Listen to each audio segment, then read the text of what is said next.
Jesus. And I'm Tori. And this is the Carver Hub. We haven't been here lately, but we're back and we're better than ever. Better than ever. So to get started, let's talk about our school clubs. We have a GSA club that's going on every Thursday at lunch at Miss Cook's room.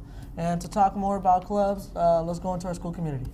Speaking of school community, we have Madam Fain. She's growing a few plants inside of her classroom, and here's Jax to elaborate more on that story.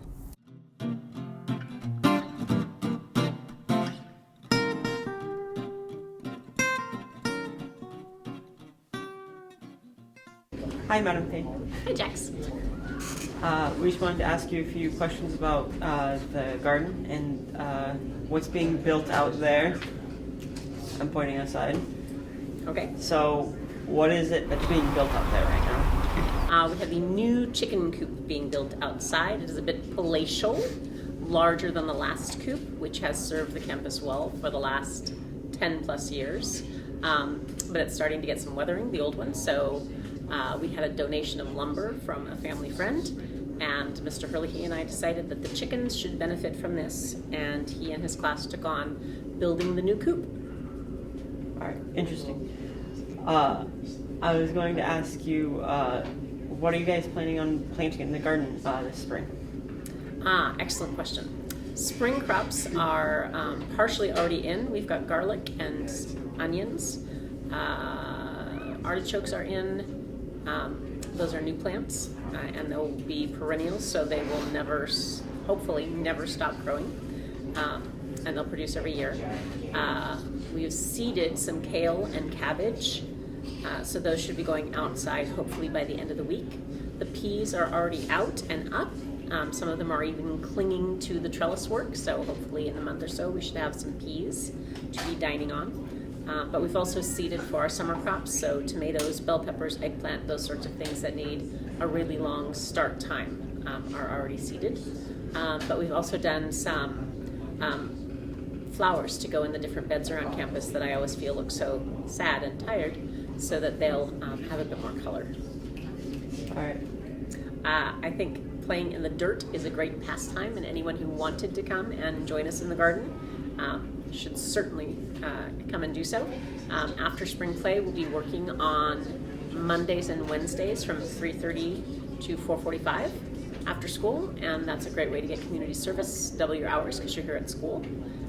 You also get to take home some produce if we have any available, so that's a good thing.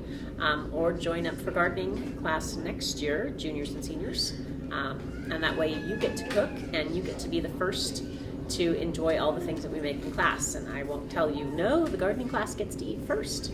You will be the gardening class, and you will get to eat first. Thank you for your time, Madam Fain. You're very welcome. And this is Jessica talking to you about the college update on our GPAs. So what exactly is your GPA? In the broadest terms, your GPA is your grade point average. Your GPA is the number representing the average value of the accumulated final grades earned in the courses over time. Your GPA runs on a scale going from a 0 to generally a 4.0, where an A is a 4.0, B is a 3.0, C is a 2.0, D is a 1.0, and F is naturally 0. In terms of having a 4.0, that means you're the quote-unquote perfect student, or you could see it as having all A's in all of your classes. So now that we know a little bit more about GPAs, let's move on to the calculation. So finding your GPA is like finding the average or mean of your grades. You can put your GPAs into the following formula. Your grades times the number of credits of each class divided by the total numbers of credits. So now let's move on to an example.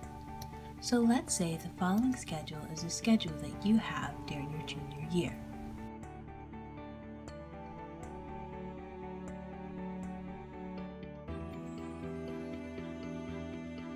Keeping in mind the formula for your GPA, let's first calculate the total number of credits. And so in this case, your total number of credits would be 13. Now let's move on to finding the numerator, which is your grades times the amount of credits for each class. Once you multiply these numbers out, all you have to do is add these all up, and that's your numerator. In this case, it would be 45. Now all that is left is to plug in. So your numerator would be 45 and your denominator would be 13. 45 divided by 13 is 3.46, and in conclusion, that would be your GPA. Now let's look at GPAs and how it applies to colleges, more specifically California colleges. The following GPAs are the GPAs of those students who had a higher chance of being admitted into each school.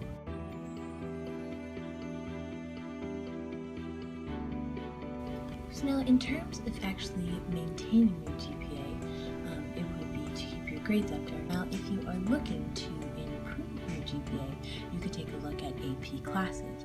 And for our school at Carver, we have 2 AP classes, and that is AP Art and AP Calculus. Now the really good benefit about taking AP classes is that they can bring your grade up above a 4.0. Thank you for watching, and stay tuned for more episodes like these. Right. So in the past couple of weeks, we went to Sac State to watch a black African dance, and it was like really interesting. It was also a tribute to the professor that was working there for over 2 decades. You know, shout out to her. It was really fun. The emotions were like felt every single dance move. They were like expressed very like nicely, and like it was really productive. It was a great show. You know, I would recommend to go watch it. For Black History Month, it was like really fun. All right, good morning. We're here at Sac State and we're about to go see the performance. We've arrived a couple minutes late, but we're on our way and we're heading to the theater, I believe. And from there, we're gonna go watch the history of black dance and we'll see where we go from there. All right.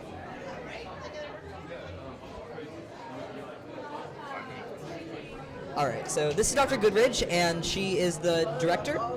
Director? Sacramento Black Art of Dance. All right, so you've been in this program for how many years now? I've been teaching here since 1990, so that's 27 years. But the company is 25 years old. Can you tell us a little bit about the history of how this got started?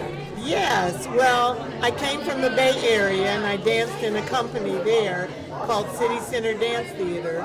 And when I got here, I wanted to create what I had in the Bay. So that's why I started the company.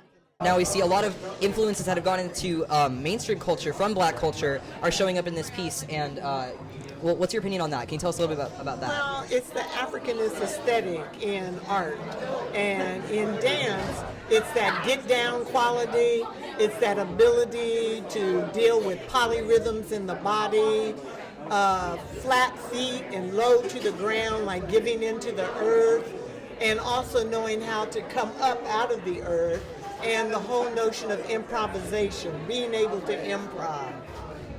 All right, so that's really amazing. I think it's going to conclude our interview. Thank you so much. You're welcome. Thank you for being here. How are you enjoying the piece so far? It was beautiful. I love it. Everything about it. It just, man, it's gorgeous. I don't know what else to say about it. That's all we need. So how are you enjoying the piece so far? I thought it's really beautiful. I think it's like quite extravagant. I just think it's like all around a really great performance. So I'm here with Lady Embry, and she's an English teacher at our school, and I'm going to ask her how are you enjoying the piece so far? I love it. I'm having a great time. I loved the third one. I can't remember what it was called, but it was all the red dancers. It was extremely dynamic and just full of life. It was beautiful. It was like flames moving across the stage. It was awesome. And all of them were great, but I really loved that one. All right, thank you.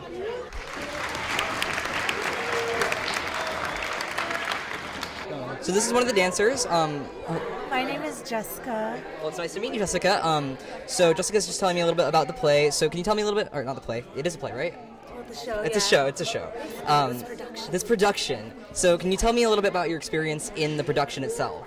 Well, my experience. So I'm in James Wheatley's piece and Nicole's piece, the one where it's like the grunting and the angry. But it's such like polar opposites, you know. Like in James' piece, like it's about moments in a crowd, and I feel like it really reflects like how each of us as individuals are in a crowd.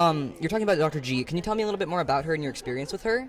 Yeah, so Dr. G, when I first got to Sac State, I've never really done technique, so I was like a hip-hop dancer, you know, and I was like, man, I'm going to check out dance, and I checked out you know, Dunham technique, and I was like, you know, I've never done this. Like, I've only done hip hop, and I realized, like, wow, this is like the root. This is like before hip hop, you know. So, like, when I was introduced to Dr. G and, like, you know, Dunham technique and the rich culture that was behind it, and like what she has done so far in the community, like, it's just been an amazing experience. It's just like, thank you, Mom, and I don't know, we're all so grateful.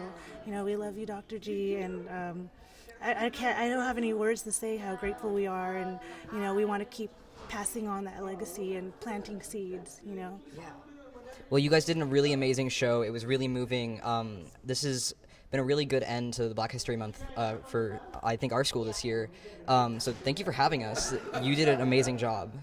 All right. Thank you guys. All right, we're good. Speaking of field trips, Friday we went on one to the California Museum to go look at the Japanese internment camps. We got to see what their life was like, feel a little bit of what they felt, but not really. Yeah, that's pretty much it. We'll be talking about that more on Wednesday's broadcast. And that pretty much wraps up our whole session for today. I'm Jesus. I'm Tori. And this is the Carver Hub.